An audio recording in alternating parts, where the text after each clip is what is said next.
हर file की एक कहानी होती है जिसमें छुपी होती है कहानी, सच, झूठ और राज की। आज हम खोलने जा रहे हैं एक और ऐसी फाइल जो देश के सबसे हॉरिफाइंग और मिस्टीरियस मर्डर केसेस में से एक है। File number 18, the Sheena Bora case file.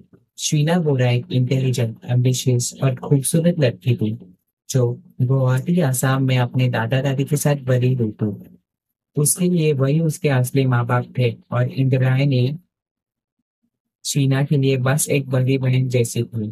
क्योंकि असली राज तो ये था कि इंदिरायणी ने शीना को बहुत छोटी उम्र में ही जन्म दे दिया था और इसी सच को छुपाने के लिए अपने माँ बाप को उसकी जिम्मेदारी दे दी थी। बचपन से शीना एक ब्राइट और बड़े सपने देखने वाली लड़की थी। कॉलेज के बाद जब उसने मुंबई शिफ्ट होने का फैसला लिया, उसकी जिंदगी एक नए दौर में दाखिल हो गई थी। मुंबई में एक इत्तेफाक हुआ। शीना बोरा की मुलाकात हुई राहुल मुखर्जी से।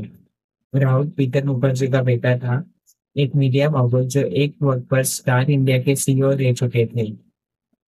राहुल और शीना का रिश्ता शुरू हुआ दोस्ती से और धीरे धीरे प्यार में बदल गया।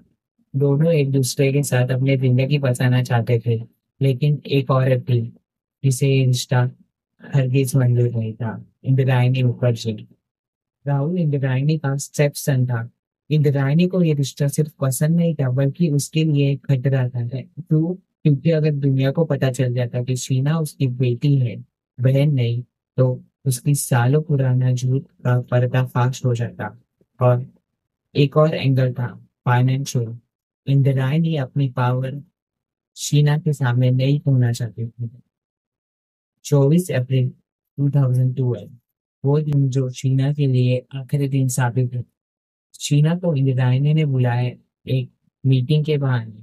कार में इंदिरायणी के साथ था उसका ड्राइवर शामवीर राय, उसका ex husband Sanjeev Khanna. Car के बंद दरवाजे के पीछे शीना का गला तोड़कर उसे खत्म कर दिया गया। तब दूसरे की शाम एक जवान लड़की की जिंदगी उसके आंखों ने छीन ली। उसके बाद शीना बोरा की बॉडी को ले जाया गया एक होंडा सिटी कार में महाराष्ट्र के रायगढ़ जंगल में। जंगल घना था, रास्ता सुनसान। ड्राइवर ने कार को एक अच्छे रोड पर मोड़ा और अंधेरे में बॉडी को निकाला गया। वहां पेट्रोल डालकर शीना के जिस्म को जला दिया गया। जल्दी ही लाश को जंगल की खामोशी में निगल लिया। रात का अंधेरा और जंगल के इंसेक्ट्स, सबने मिलकर उस राज को छुपाने की कोशिश की। अगले कुछ साल तक शीना मिसिंग मान ली गई। राहुल बार बार पुलिस और अपने बाप पीटर से कहता कि शीना से कांटेक्ट नहीं हो पा रहा है, लेकिन इंदिराई ने उसे ये कह के चुप करा देती थी कि शीना अपने मर्जी से गई है। She shifted to the US. और कुछ टाइम तक सबने उसकी बात मान ली, लेकिन 2015 में जब मुंबई पुलिस ने ड्राइवर शामवीर राय को इलीगल वेपन केस में पकड़ा, तब कहानी का पहला बड़ा ट्विस्ट आया। इन्वेस्टिगेशन के दौरान उसने पुलिस को कन्फेस किया कि वो शीना के मर्डर का गवाह है। और फिर धीरे धीरे वो राज सामने आया जिसमें इंद्रायणी और संजीव भी इन्वॉल्व थे। इंद्रायणी को अरेस्ट किया गया जब मीडिया को पता चला कि शीना उसकी बेटी है, बहन नहीं। तो पूरा इंडिया शॉक में था। एक हाई प्रोफाइल फैमिली ड्रामा जिसमें एक मीडिया टाइकून भी घिर गया था। पीटर मुखर्जी को भी लेकर अरेस्ट किया गया क्योंकि उसके रोल के ऊपर कई सवाल उठाए गए। केस की कॉम्प्लेक्सिटी और हाई प्रोफाइल नेचर देखते हुए बाद में सीबीआई ने इन्वेस्टिगेशन अपने हाथ में ले ली। सीबीआई ने रायगढ़ जंगल से एविडेंस कलेक्ट किए, फॉरेंसिक रिपोर्ट निकाली और विटनेस को इंटरोगेट किया।